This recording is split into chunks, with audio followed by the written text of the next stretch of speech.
வணக்கம்.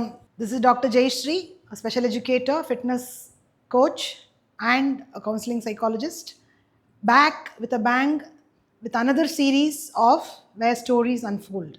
மக்களே, இன்னைக்கு ஒரு சிறப்பான விஷயத்தை பற்றி தான் நம்ம பேச போகிறோம். ஒரு அழகான கதையை சொல்ல போகிறேன். இது சிறப்பு குழந்தைகள் அப்படின்றத கேள்விப்பட்டிருப்பீங்க இல்லையா? So autism, down syndrome, dyslexia, learning difficulties, இந்த மாதிரி விஷயங்களை பற்றி நிறைய பேர் கேள்விப்பட்டிருப்பீங்க. அதில் ஒரு முக்கியமான விஷயம், அதாவது நம்ம ஏதாவது ஒரு விஷயத்தை சின்ன ஸ்டார்டிங்லேயே அதை தூக்கி எறிஞ்சிட்டோன்னா அது நல்லபடியாக முடியும் இல்லையா? அதாவது there is a saying in English, nip it in the bud அப்படின்னு சொல்லுவாங்க. அதாவது அந்த முக்காக இருக்கும்போதே ஸ்டார்டிங்லேயே ஏதாவது ஒரு ப்ராப்ளம் இருந்ததுன்னா அதை அப்போவே டீல் பண்ணிடணும் அப்படின்னு சொல்லிட்டு. இப்போ நமக்கு உடம்பு சரியில்லை, ஒரு கோல்டே வருதுன்னு வச்சுக்கோங்க. அந்த கோல்டு வரும் ஸ்டார்டிங் ஒரு தும்பல் வரும்போதே நம்ம ஒரு அலர்ட்டாக இருந்து நம்ம அதை காஷியஸாக ஒரு ஆயுர்வேதிக் மெடிசனோ ஏதாவது நம்ம அப்போவே வீட்டு ஹோம் ரெமிடிஸ் பண்ண ஆரம்பித்தோன்னா அப்போவே அது ஸ்டாப் பண்ணுறதுக்கு நிறைய சான்சஸ் ஆகுது இல்லையா? அதே மாதிரி தான் இப்போது நம்ம நிறைய இந்த சிறப்பு குழந்தைகளுடைய பர்சன்டேஜும் நிறைய இன்க்ரீஸ் ஆகிட்டே இருக்குது. So cases of autism, dyslexia, learning disabilities, இந்த மாதிரி பர்சன்டேஜ் இன்க்ரீஸ் ஆகிட்டே தான் இருக்க வழியே இனிமேல் குறையறதுக்கு வாய்ப்பே இல்லை. ஸோ இப்போ இதில் இதே மாதிரி நம்ம ஏர்லி இன்டர்வென்ஷன் அப்படின்னு சொல்கிறோம். அதாவது ஒரு சின்ன ஒரு அறிகுறி இருக்கும்போதே அதை கண்டுபிடிச்சு அதுக்கு என்ன சொல்யூஷன் கண்டுபிடிக்கலாம் அப்படின்றத பற்றி தான் இன்றைக்கி நான் ஒரு அழகான கதையை சொல்ல போகிறேன்.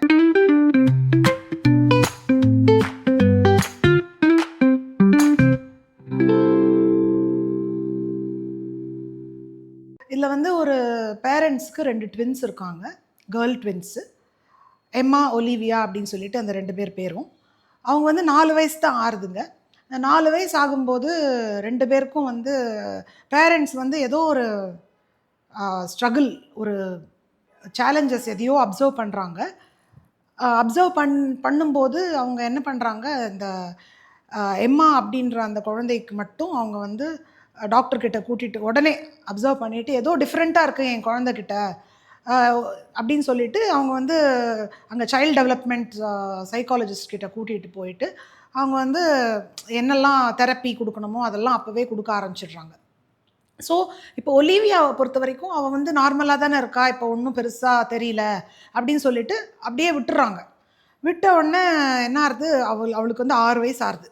6 வயசு ஆகும்போது அந்த குழந்தையோட டேண்ட்ரம்ஸ் எல்லாம் நிறைய இன்க்ரீஸ் ஆகிட்டே போகிறது. அவளுக்கு சரியாக ஸ்கூலில் கான்சென்ட்ரேட் பண்ண முடியல, ரொம்ப ஹைப்பராக இருக்கா, அப்புறம் வயலண்ட் ஆகிட்டுருக்கா, பிஹேவியரல் இஷ்யூஸ் நிறைய இன்க்ரீஸ் ஆகிட்டே இருக்குது. அவங்க பேரண்ட்ஸால் கண்ட்ரோலே பண்ண முடியல, ரொம்ப கோவம் வருது, எல்லாத்தையும் தூக்கி போடுவா, ஒரே வீட்டில் கூட ஒரு வயலண்ட் பிஹேவியர்லாம் தெரிய ஆரம்பிச்சிது. ஸ்கூல்லையும் பார்த்திங்கன்னா she was not able to concentrate, ஒரே இடத்துல உட்காந்து ரொம்ப ஹைப்பராக இருப்பா. அவங்க டீச்சர்ஸ்லாம் வேறு கம்ப்ளைண்ட் பண்ண ஆரம்பித்தாங்க. ஸோ இப்படி இருக்கும்போது அப்போ தான் அவங்க பேரண்ட்ஸ் அப்போ தான் ரியலைஸ் பண்ணாங்க, என் குழந்தைகிட்ட ஏற்கனவே இந்த மாதிரி ப்ராப்ளம்ஸ்லாம் இருந்திருக்கு, நாங்கள் அப்போது அதை இக்னோர் பண்ணிட்டோம். அப்போவே எம்மாவுக்கு பண்ண மாதிரியே ஒலிவியாவுக்கும் பண்ணியிருந்தோன்னா ஒருவேளை இந்த சிவியாரிட்டி குறைச்சிருக்கலாம். இப்போ எம்மாவுக்கு என்னாச்சு, அவளுக்கு ஃபஸ்ட்லேருந்தே அந்த தெரப்பி எல்லாம் கொடுத்ததுனால அவளுக்கு நல்ல நார்மலாக காமாக அவள் பாட்டுக்கு படிப்பில் கான்சென்ட்ரேட் பண்ண முடிஞ்சுது. எல்லாமே ஒரு மாதிரி கரெக்டாக போயிட்டு இருந்தது. She was able to manage her self அந்த 6 வயசு வரும்போது. ஸோ ஒலிவியாவுக்கு பாவம் என்னாச்சு, அவளுக்கு ஷி வாஸ் நாட், அவளுக்கு டேண்ட்ரம்ஸ்லாம் அதிகமாகிட்டே தான் இருந்தது. ஸோ சேலஞ்சஸ், ஹார்மோனல் சேஞ்சஸ் எல்லாம் நார்மலாக நடக்கிற மாதிரி தான் நடந்துட்டு இருந்தது. ஸோ பேரண்ட்ஸ் அப்போ ரியலைஸ் பண்ணாங்க, நான் அப்போவே அவளுக்கும் சேர்த்து பண்ணியிருக்கணும், அர்லி இன்டர்வென்ஷன் அப்போவே நம்ம கொடுத்துருந்தோன்னா இந்த அளவுக்கு வந்திருக்காது. ஸோ ஒரு அர்லி இன்டர்வென்ஷன் அப்படிங்கிறது ரொம்ப முக்கியமான ஒரு விஷயம். இப்போ நம்ம பேரண்ட்ஸ் எல்லாம் நிறைய நான் பார்த்துட்ருக்கேன். என்ன அப்படின்னா, ஃபஸ்ட்டு அக்செப்டன்ஸ். ஒரு குழந்தைக்கு சேலஞ்ச் இருந்ததுன்னா அந்த சேலஞ்சை ஃபஸ்ட்டு நம்ம அக்செப்ட் பண்ணிக்கணும். அக்செப்ட் பண்ணால் தான் அடுத்தது நம்ம வந்து இமீடியட்டாக வந்து ஒரு சைல்டு டெவலப்மெண்ட் சைக்காலஜிஸ்ட்டோ இல்லை ஒரு நம்ம ஃபேமிலி ஃபிசிஷியனோ கூட்டிகிட்டு போயிட்டு அவங்கக்கிட்ட என்னன்றதை வந்து நெக்ஸ்ட்டு பண்ணலாம் அட்வைஸ் கேட்டுட்டு அதுக்கு தகுந்த மாதிரி நம்ம பண்ணணும். ஸோ இல்லைன்னா போக போக அந்த சிவியரிட்டி இன்க்ரீஸ் ஆகிட்டே போகுமே வழிய அது வந்து அப்புறம் அவுட் ஆஃப் கண்ட்ரோல் போயிடும். அப்போ வந்து ஐயோ நான் வந்து இந்த மாதிரி பண்ணியிருக்கலாமே அப்படின்னு அப்போ யோசிச்சு நமக்கு வந்து it will be too late. So always நம்ம ஸ்டார்டிங்கில் ஏதாவது ஒரு அறிகுறி இருந்தால் கூட ப்ளீஸ் உடனே வந்து அதை வந்து கவனிங்க. உங்கள் சைல்டுக்கு வந்து ஏதாவது ஒரு விதத்தில் வந்து அவங்க வந்து ஸ்கூலில் வந்து கம்ப்ளைண்ட் பண்ணுறாங்களா, டீச்சர்ஸ் வந்து your child is not at all sitting, ஹோம்ஒர்க்லாம் பண்ணுறதே இல்லை அப்படி இப்படின்னு சொல்கிறாங்களா, அதெல்லாம் இக்னோர் பண்ணாதீங்க. ஏன்னா இப்போ என்னென்னா டீச்சர்ஸ்க்கு கூட ரொம்ப கஷ்டமாக இருக்குது அவங்களுக்கு வந்து இந்த மாதிரி குழந்தைங்கள ஹேண்டில் பண்ணுறதுக்கு. ஏன்னா அவங்களுக்கும் ப்ரெஷர் இருக்குது. ஸோ இந்த மாதிரி அட்மாஸ்ஃபியர் வந்து டோட்டலாகவே டிஃப்ரெண்ட்டாக இருக்குது. ஸோ இந்த மாதிரி குழந்தைங்களுக்கு அங்கே இன்க்ளூஷன் வந்து ரொம்ப கஷ்டமாக போயிட்டுருக்கு. ஸோ அதனால் நம்ம வந்து ஸ்டார்டிங்லேருந்தே அந்த குழந்தைக்கு தேவையான ஒரு பராமரிப்பை கொடுத்து என்ன வேணுமோ அதை வந்து கரெக்டாக அந்தந்த டைமில் கொடுத்துட்டோன்னா அது வந்து தானாக ஒரு பேலன்ஸ்டாக வரத்துக்கு நிறைய வாய்ப்பு இருக்குது. அவங்க நார்மலாக ஒரு வாழ்க்கையை நடத்த முடியும். ஸோ இந்த மாதிரி இப்போ ஜஸ்ட்டு ஒரு சிம்பிள் எக்ஸாம்பிள் சொல்கிறேன். இப்போ நம்ம வந்து பசிக்கும் போது உடனே சாப்பிடுவோம் இல்லையா? இப்போ வந்து ஒரு 1 hour கழித்து நம்ம வந்து பசி மீறி போயிடுச்சு. அப்போ என்ன ஆகும்?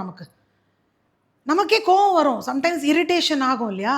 ஸோ நம்ம நமக்கே ஒரு நார்மல் பர்சனுக்கே வந்து ஒரு பசி வந்து 1 hour கழித்து மீறி போய் கொடுத்தோன்னா நமக்கே அவ்வளோ கோவம் வரும்போது அப்போ யோசிச்சு பாருங்கள். அந்த குழந்தை சம்டைம்ஸ் நான் வெர்பலாக இருக்கும். ஆட்டிஸ்டிக் சில்ட்ரன் வந்து நிறைய பேர் நான் வெர்பலாக இருப்பாங்க. இல்லை ஒரு சைல்டு வந்து ஒரு சேலஞ்ச் இருக்குது அப்படின்னா அந்த சைல்டால் வந்து எனக்கு ரீடிங் வரல, ரைட்டிங் வரலன்னு சொல்ல தெரியாது. அப்போ வந்து நம்ம தான் வந்து அதை பார்த்து என் குழந்தைக்கு இந்த மாதிரி ஒரு சேலஞ்ச் இருக்குது, நான் வந்து இதை கவனிக்கணும்.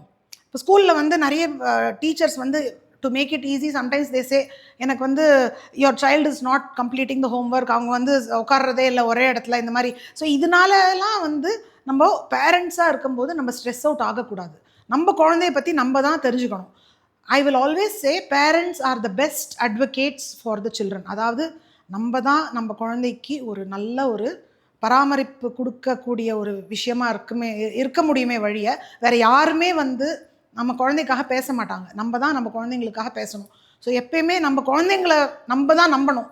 நம்மளே நம்பலன்னா அப்புறம் வேறு யாரும் நம்ப மாட்டாங்க. ஸோ இதை சொல்லி நான் வந்து நெக்ஸ்ட் எபிசோடில் நான் சந்திக்கும் வரை ப்ளீஸ் உங்களுக்கு ஏதாவது தகவல்கள் வேணும்னா please contact me at the details below. Thank you so much.